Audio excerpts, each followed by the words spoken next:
Карпош може слободно да се пофали со големиот број млади таленти. Од актерство до спорт па се до уметност.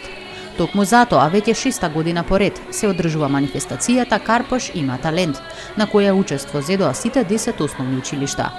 Секоја од нив се представи со по една точка.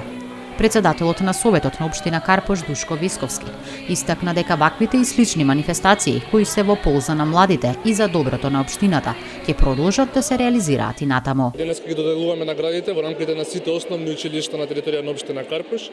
Најуспешните ученици ќе добијат награди свечено во присуство на родителите.